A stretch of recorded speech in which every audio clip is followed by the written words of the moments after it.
Today's show is sponsored by the ABV Barrel Shop.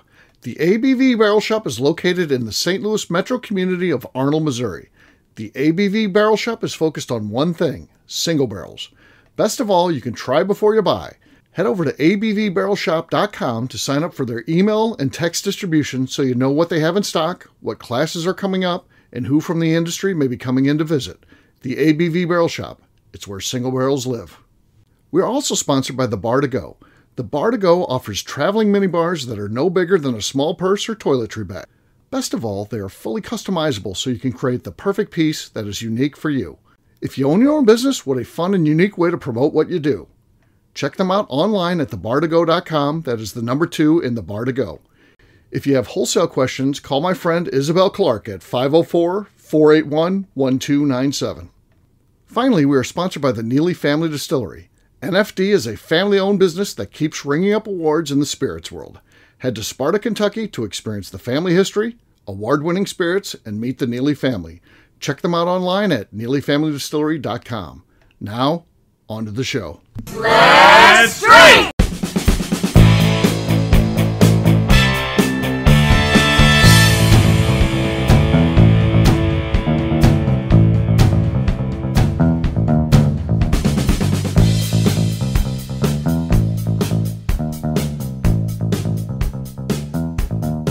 Welcome to the Bourbon Daily, the podcast about everything bourbon delivered to you every day of the week.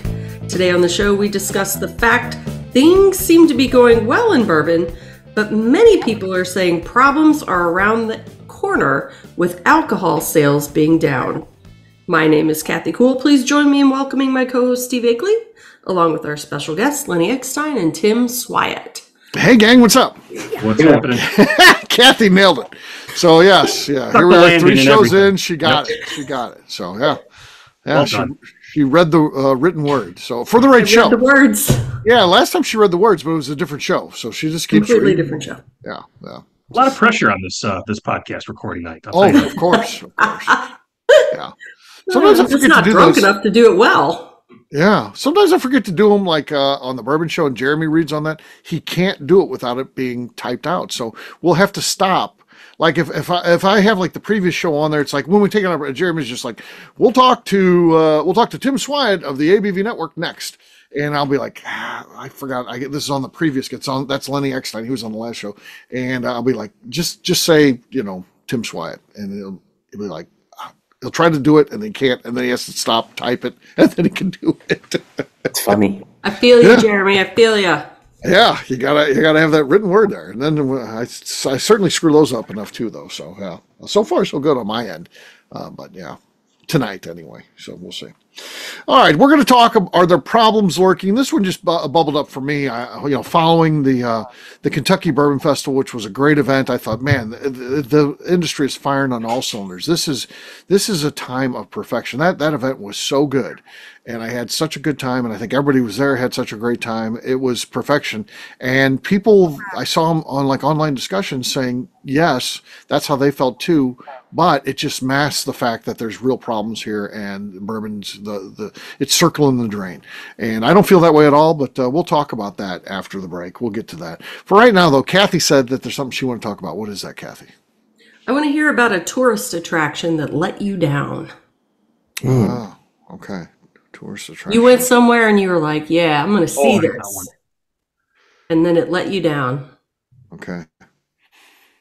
I got one. I said he had one. Okay. Right, so I was just in Omaha for a few days. I was at the Omaha Whiskey Festival, which was phenomenal.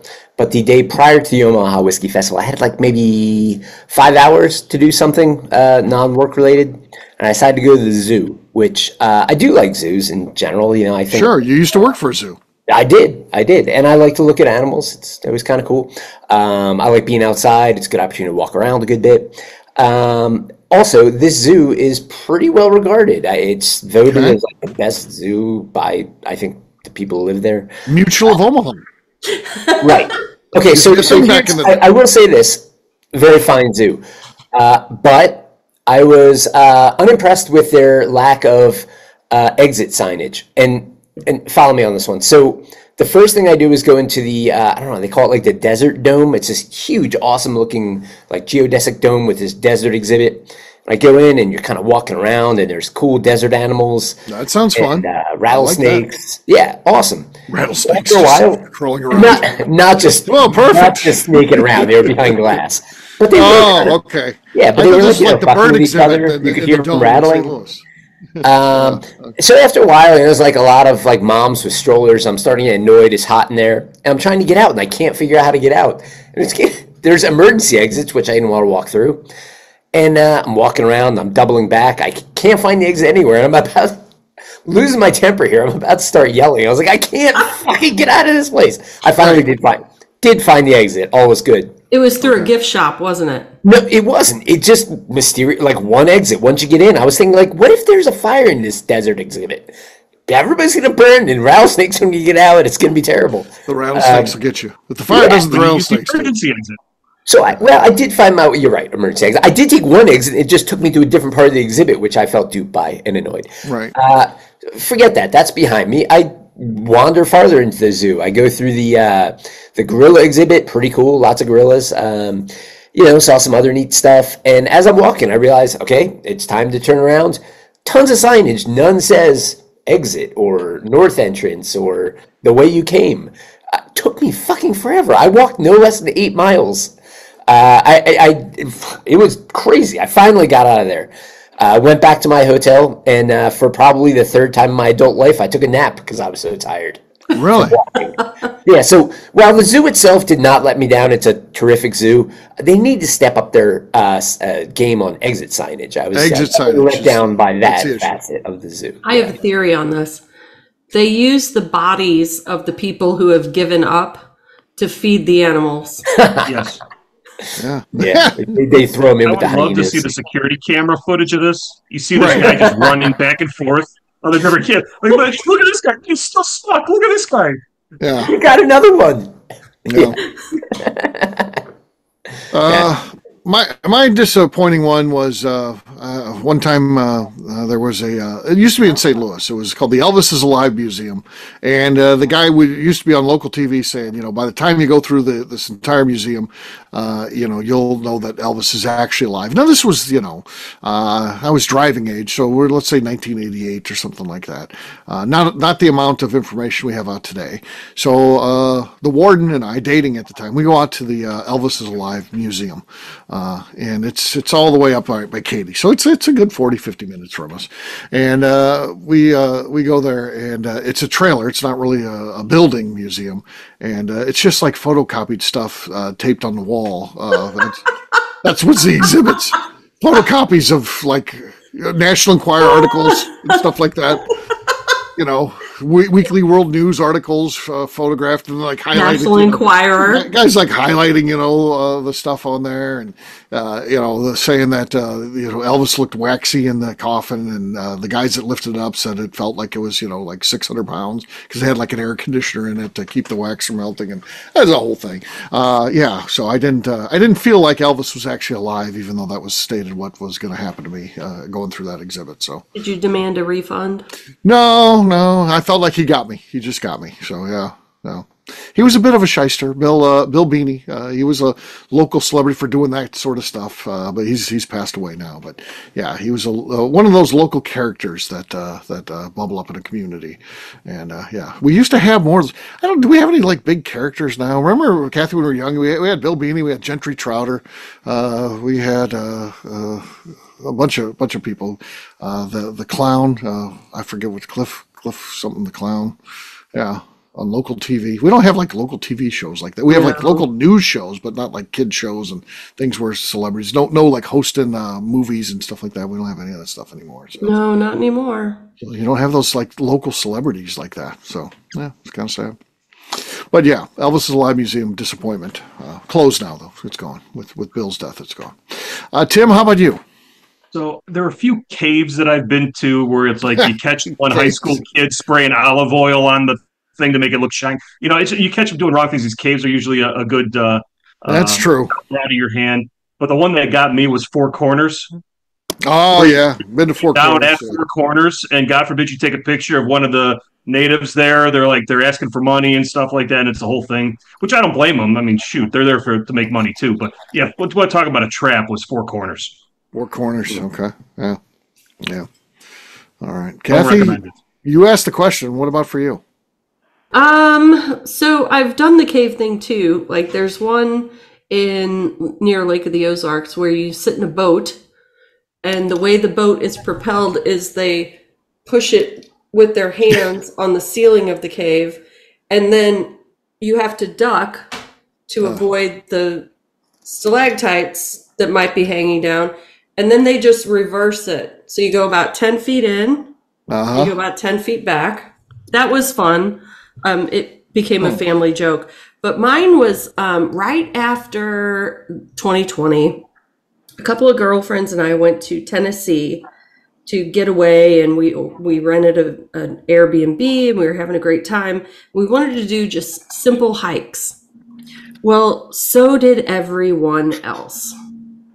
So we're on these hikes, and there are people with strollers and toddlers running around, and there's crying, and I'm kind of with Lenny with the whole, that's not fun part. And so we would get to the waterfall, and there's 1 million people waiting to take their picture at the waterfall. And it was a beautiful trip. It was a beautiful place, but I feel like if you're in a mountain hike, there should be a limit to how many people are allowed to go out. Yeah. Like once we get to 100 people, that's it. Nobody else goes. No one else goes. Come back another day. That's like Mount Everest there. You go up, you think you're doing this unique challenge, and there's just a line of people doing the exact same thing you're doing. So there you go. Yeah. There you go. There you go. Tourist traps. It happens. It happens. On that note, guess what, gang? Yeah, they'll get you. It's time to drink. What is everyone drinking? We're going to start with Lenny this time. Lenny, what do you got? I've got yet another Deer Hammer single barrel candidate that went out to Omaha, and I'm bringing back. This one is a 4-year-old 4-grain bourbon, high wheat, 113 proof. Okay, solid. Really good. All right, Kathy, you're next. I'm going to open up a Planters. Okay. Just a Planters. Nothing. No, nothing going on there. Some base, but that's some slosh too. But that's it. All right, Tim, you're next. I'm going to open up what I consider my favorite single barrel or single malt release. This is Deer Hammer Progeny number 4, Universo. This is the favorite of the Swyatt Deer Hammer collection. Swyatt on the side. Oh, booming. Oh, booming. Yeah. Lenny still has the lead. No, I'll even admit. Michter's Toasted Bourbon. All right, here we go. Whew, that was squeaky. No pop, so Lenny wins. Lenny is our Cheers, champion. Lenny. Cheers to Lenny. Coming back. He's coming back, man. Yeah. All right, we'll take a quick break. And then when we come back, are there problems lurking in bourbon? We'll get to that in just a few.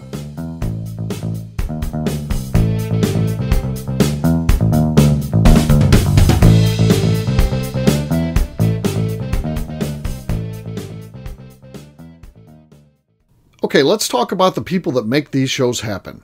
First up is the Stave and Thief Society. Via their in-person class at Moonshine University in Louisville, Kentucky, the Stave and Thief Society is the place where you, a bourbon enthusiast, can expand your knowledge and emerge an executive bourbon steward. In 2017, I completed my executive bourbon steward certification. It's the most comprehensive bourbon certification available and connects you with an expansive network of bourbon enthusiasts and professionals. Check out the full listing of in-person and online certifications and join the society today by enrolling at staveandthief.com. Speaking of executive bourbon steward certification, the ABV Barrel Shop in St. Louis, Missouri has developed a unique partnership with the Stave and Thief Society to offer a preparatory class to assist you in getting your executive bourbon steward certification. This prep class costs only $25 and is available to take live or online via Zoom. Graduates of our class receive a coupon code good for 15% off your executive bourbon steward certification held in Louisville, Kentucky. This saves you almost $90. Additionally, you can collaborate with fellow attendees to split travel costs when you go to Louisville. If you're interested in signing up for the class, simply head over to abvbarrelshop.com and check out the classes and events page. Last but not least, we are sponsored by Neely Family Distillery. Royce Neely is the 11th generation distiller in one of America's oldest distilling families.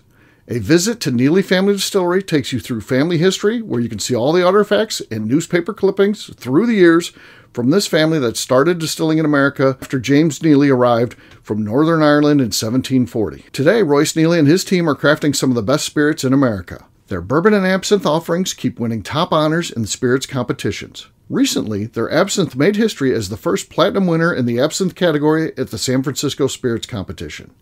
Neely Family Distillery is definitely a bucket list destination if you are a bourbon fan. Learn more about their spirit offerings, visiting their facility, and the awards they have collected over at NeelyFamilyDistillery.com. And now, back to the show.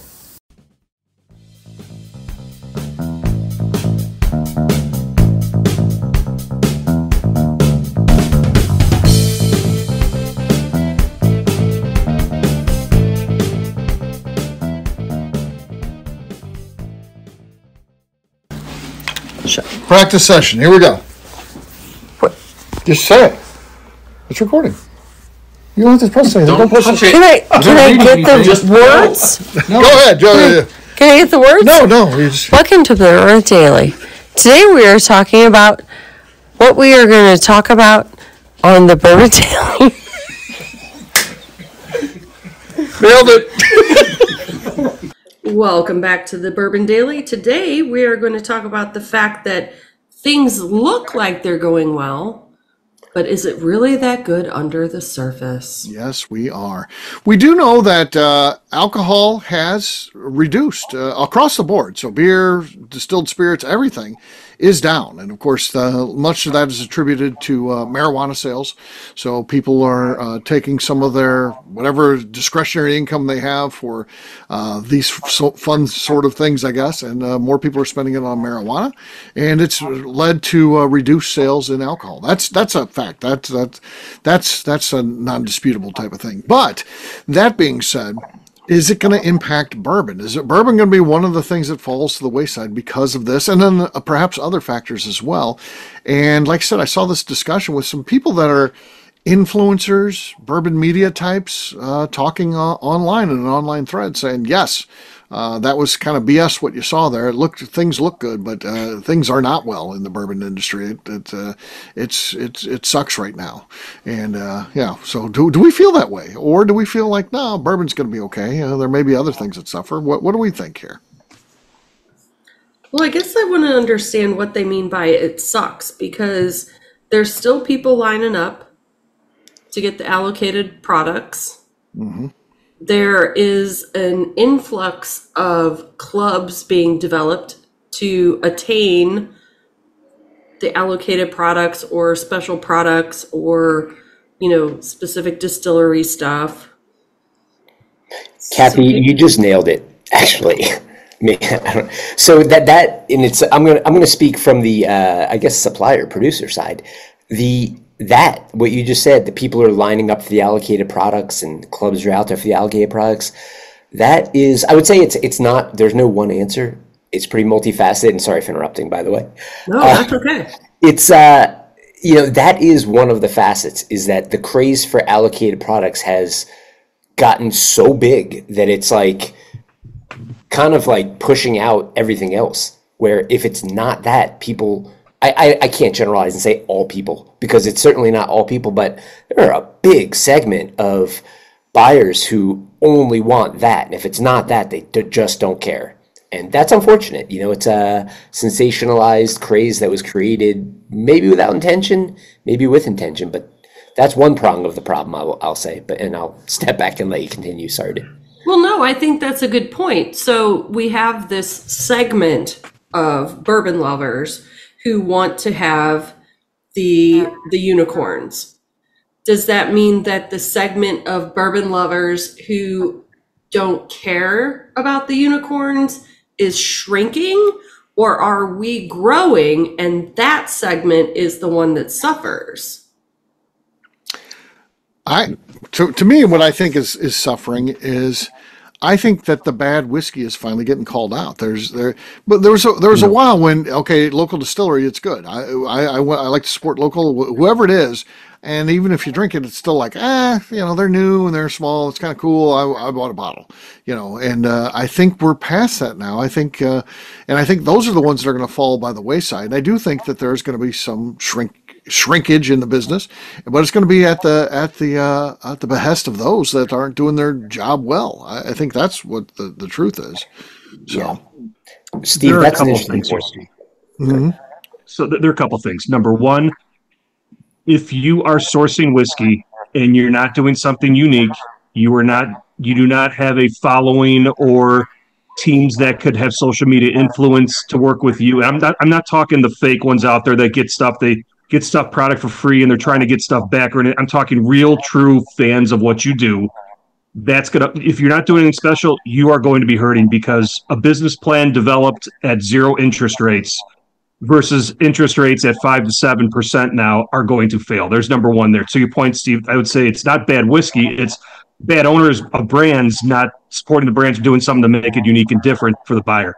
Right. Lenny and Kathy, you both talked about another thing too. Think about all of the pandemic. Anybody who had money went and bought all of the allocated stuff. Now they have all of it. Now they realize that there was this FOMO, and the rest of us who couldn't buy it are paying astronomical prices that stopped doing it. So the secondary market has started to correct, if you want to put it that way. So now you're seeing Henry McKenna on the shelf. Now you're seeing Blanton's on the shelf. Why? Because those buyers who would normally swoop that stuff up don't either have the money anymore. They're out of it because they have this collection and they can't buy anymore. They should be insuring their houses with the amount of whiskey we have on the shelf. In your own little personal collection, you can't get rid of it. And then now what that's doing is creating more opportunities for the folks that finally can get that bottle of Blanton's. That craze is starting to pick up again because more people have access to those products that didn't, because it were never even hit the shelves. All of those special deals, and all those people that can go and buy a case so they can, all the stuff that falls off the truck, those people are now tapped out. Not that they don't have the money, they have too much product. Now they're trying to unwind it and they can't, except for lower money.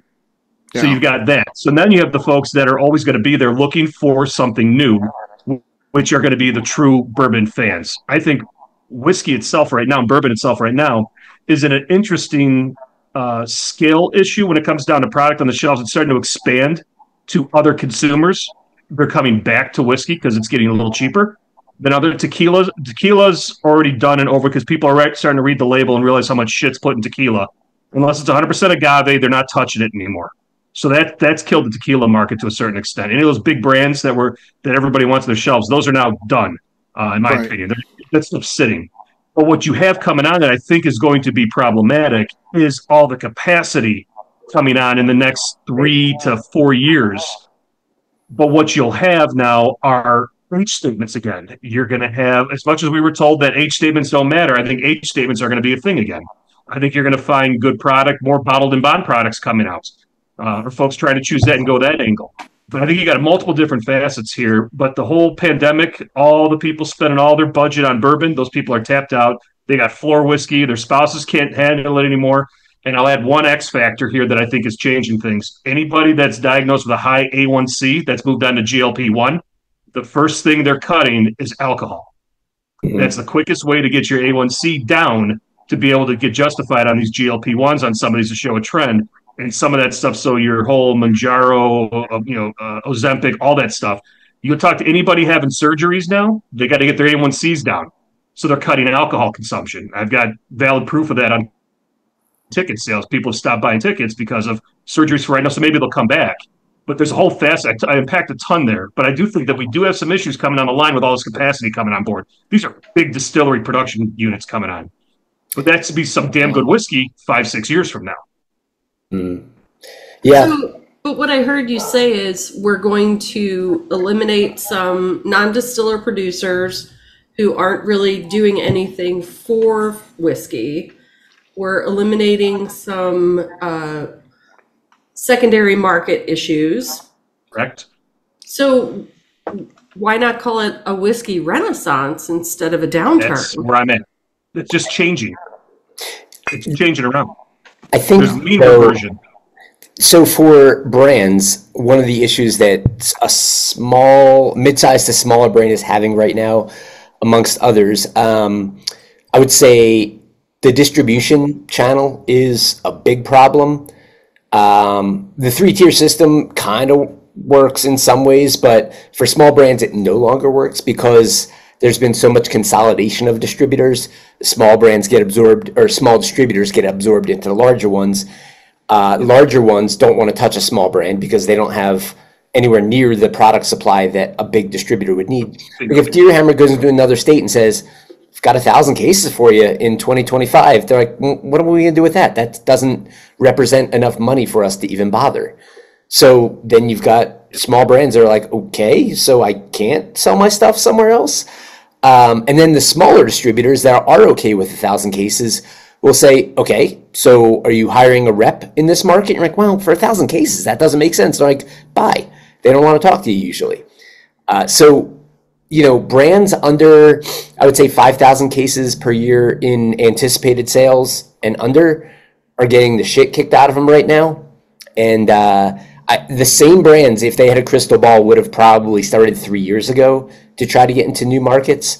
But right now, man, it is a struggle. And since there's no real path to direct consumer, which in itself also is like, I think all of us distillery owners and worker employees, we all think that might be the solution, but we don't even know. Like what would be involved in really turning that switch on if every state allowed it all of a sudden? Is it then who has the best online marketing that can sell it? I mean, I tend to think it would work, but it's not allowed, so we don't have that channel. And I think we're seeing a lot of another channel you have access. Yeah. What's that? It's just a whole other channel you'd have access to. We would. It doesn't matter where you sell the 1,000 cases or 5,000 cases as long as they go. But being boxed out of having that channel is a impact that you can't correct. So you only have limited channels that you can sell.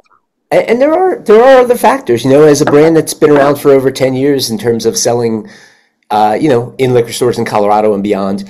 I think things were easier a while ago, but I would say 5 years ago or so, the rise in and non-distiller producers was significant. And I think, like you guys both alluded to, we're at a point now where some of them really aren't doing anything. And I think a lot of NDPs are having a hard time where they approach a distributor and the distributor's like, "Okay, so this is MGP or this is Bardstown. What am I supposed to do with that?" What I see as a problem, and I don't know that the consumer has this problem, is that oddly, and this might come as like a bit of a surprise, but we are still contending with non-distiller producers who are intentionally deceiving the public and distributors and accounts. And I'll talk to somebody and they'll bring it up. I'm like, I don't think they're making that. I mean, if you look at the bottle, it says distilled in North Carolina, and they're like, "No, I'm pretty sure they are." I'm like, "They're not. It says it right there." Right. We're still dealing with that. And every bottle that is bought as a representation of like, "Oh, cool, I'm buying a local product that they made and they told me that," that's one less sale for a distillery that's actually doing the damn thing. Because they think that's a good point about the local thing, Lenny. I mean, drink local is what killed breweries. That's what killed Anchor Steam. Yeah, is the whole drink local. And so, like, if people, I love when people ask me, "What's your favorite bourbon? What's this, that, and the other?" And it's not one product from a distillery that's very famous and we all know they make great whiskey. To me, I'm buying single barrels. What intrigues me most are single barrels and unique experiences from certain vendors. And I'm not just saying this because they're friends of the program or run this podcast or anything like that. It's because that's what intrigues me.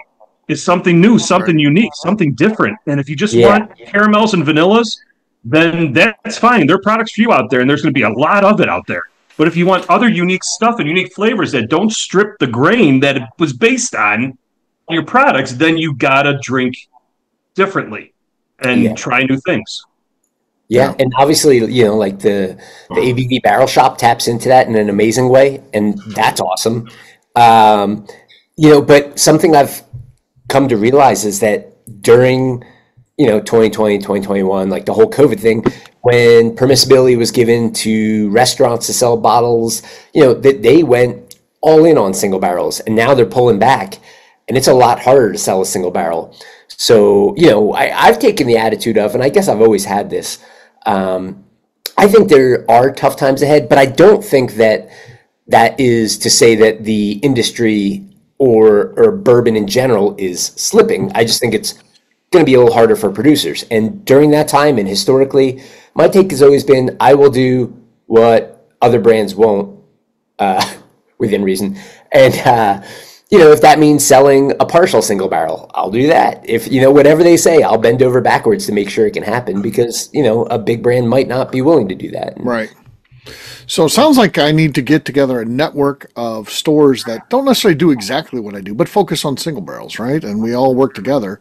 And because I have figured out a way to work within the guidelines of the system, but to do things different. And my model works because I know that I'm doing it in Missouri, and Rocco Wine out in California is, I taught him at an ABV Barrel Shop card game at Bourbon's Bistro. I sat him down. He was like, how do you do all this stuff? And I was like, here's how you do it. And he came up to me, and I saw him at the Bourbon Festival. He thanked me and said, you changed my business. Wow. I'm doing single barrels from Jason Bronner and all these people that I know and I introduced them to, and there's a way to do that within the guidelines of the system, but you got to know what you're doing. It's something he never thought of before, and I'm not going to give it away on here, but there's a way to do that, and his business is way up, and his margins are up, and he's offering different diversity to his customers, and he's karma points for you, Steve. That's awesome. Yeah. So maybe we need to get together a whole group like that you guys then could collectively market to, that just sell single barrels. That's the way to do it. That's the way to help my friends, and that's what I want to do. So I'm going to start working on that. Well, when you are the best at what you do, and you have a business model that works, and you share that information with everybody you give back, 99% of the people will not follow through and do it because they don't have the fortitude, they don't have the courage, they don't have the vision to be able to do that. So there's something to say about that. I lost my train of thought on this one. Yeah, because this one's I got it. I have it back. It's somebody who does private tastings, virtual tastings, and all that. It still surprises me the lack of education on distilled spirits. Right. So it is amazing to me. It doesn't matter if you are new to whiskey, or you have been in whiskey and you've got your favorite grandfather's bourbon, all the history. It doesn't matter where you're at. People are screaming for education. And when you can have a conversation and you're right, and they fact check you and you're still right, their minds get blown. And it's interesting how there's so much out there. So the runway is there for consumers. I hearing some of these large personalities, some friends of this program, opening up distilleries that are only going to be for contract only. I wonder, where's that going to go? Where's that? What's going to happen? I understand it doesn't matter to them. As long as somebody buys their product, it doesn't matter. They can care less where it goes. Like MGP, they'll just keep on producing it. People start buying it. They don't care what they do with it after that. Ideally, it's their juice and their whiskey, their product, whatever it may be. But at the end of the day, the distillery, who's that contract only, doesn't care what happens to the other end product. It's on the other brand that bought it. Just where's that going to go when all this other stuff comes online? That's what I have trouble with. They're hoping India. Yeah, global markets. It has to be. You're right. You're 100% right, Lenny. There's the growth. It's not Europe. It's going to be Asia. Yeah. Maybe Brazil. I tell you what, though, to think that in any way we are done with growth here in the U.S. is wrong. I just sat on Saturday. I went to Buffalo Trace. Turns out it's E.H. Taylor Day, and I posted a photo. It was cold and raining, and it was remnants of the hurricane, whole thing going on. A terrible day out there. You got to be with your umbrellas, and you're outside for close to an hour when I was there. And I didn't get there right away because I thought, I'm going to let the crowds go through, and hey, if I get a bottle, I get a bottle. When I went through, so I post the photo. I post a photo of everybody with their umbrellas up and said it's, Taylor Day at Buffalo Trace. And a guy who works there responded and said, hey, it's fall in the bourbon industry. We've already had 3,000 people go through today. So I'm like, shit. They've already had 3,000 people go through. And by the way, they're still rolling out bottles and stuff like that. So if you take, and I'm telling you, everybody of those 3,000, maybe there's, a small percentage that isn't getting their bottle. But I'm telling you, everybody that goes in there is buying that $60 bottle of whiskey. And, you're talking about Buffalo Trace gets to do this like every day. They start out their day with a couple $100,000 in the cash registers, and they do this every day. Yeah. It's amazing to me. I mean, my God, what a gift that is, right? And they just show up every day. Every day it's like that. With that said, Steve, and I 100% agree with you, the growth may not be as fast as it may have been or alluded to have been, but the growth is still there. It begs me to wonder the sources that are saying the folks that are saying that it's hiding all the underlying stuff. Does that mean maybe your freebies and kickbacks that you're getting from brands are slowing down because your power and reach doesn't matter anymore and people are calling bullshit on what you're saying? Right. And they realize the gig is up and you're not really there for the product. You're going to say whatever you want for every product that you get, and you're not going to really be honest with people about it. Is that what's going on? You're just not getting that your limelight like you should be, or the likes you're getting. There's something about that too as well. I don't know if that's the case, but that kind of perked my interest when you said that too, because you're right. The lines aren't stopping. No, they're not. I can't imagine what Buffalo Trace gets in just a day. What goes through that? That's a contest right there. You win our gift shop receipts for one day. You're that's worth winning. I'm telling you. Yeah. That's Buffalo Trace though. Like it's such a, we're talking about like the biggest of the big in a sense. Otherwise, like we can talk about Jack Daniels, I guess, but Buffalo Trace has like huge.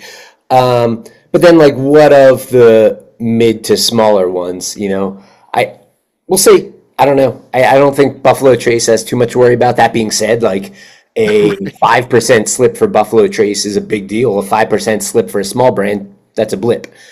We'll see. I tend to think like we're going to see a little fallout in the next few years. Buffalo Trace is one of a kind. I'll give them that. There's no one else who has daily lines like they do, and they just mix it. It's just it's a Blanton's Day, it's a Taylor Day, or it's a Weller Day. And that's all they do. And they just rinse, lather, repeat. Rinse, lather, repeat. And that's awesome. I think like overall, I don't think there's anything to like despair about from the perspective of like a fan of all things bourbon. I just think there's some headwinds that people need to be aware of, and those brands that are struggling with them anyway. And we'll see where it goes, but I think there's still great stuff out there and some brands of all sizes doing awesome shit.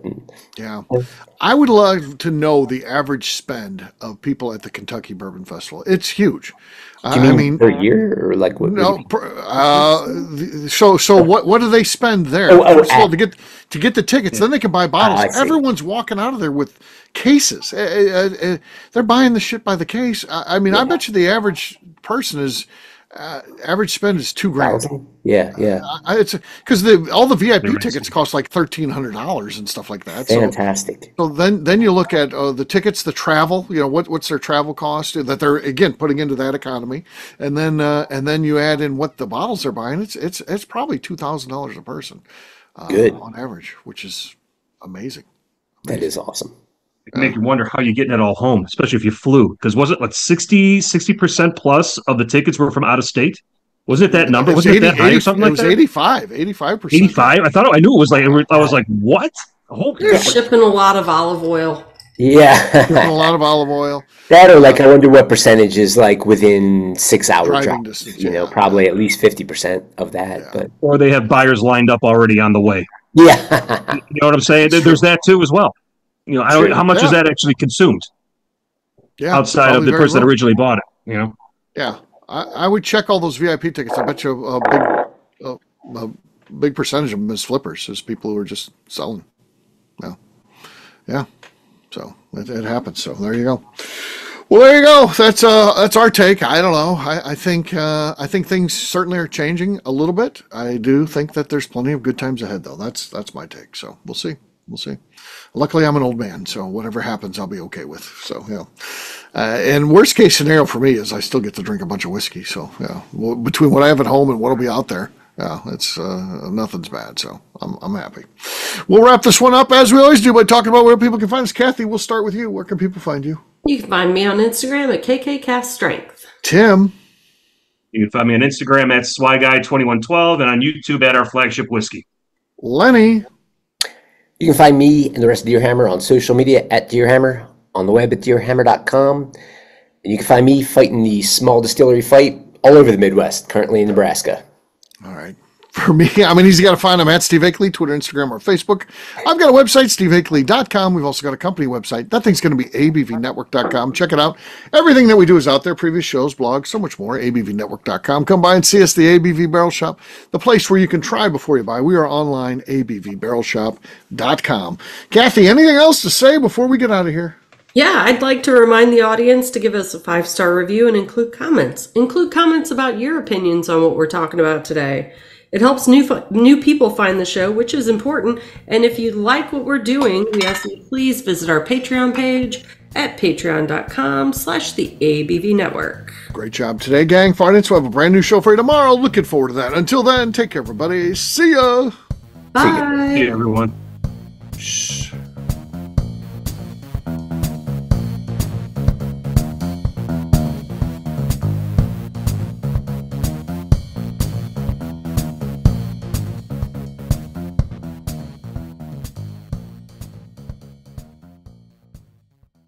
Before we let you go, let's talk about one last thing. The ABV Barrel Shop in the St. Louis community of Arnold, Missouri. The ABV Barrel Shop is focused on a couple of things. First of all, single barrels.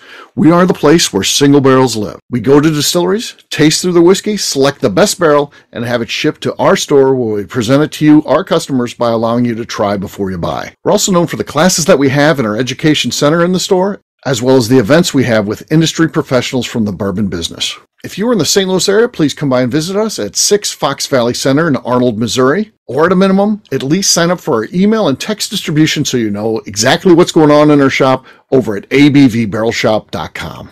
This is Steve Akeley, owner of the ABV Network, signing off. We thank you for listening to our programming and truly appreciate your support. The Bourbon Daily is part of the ABV Network. For more information or to become a sponsor, please visit abvnetwork.com. Thanks for listening and cheers. This has been a Steve Akeley production.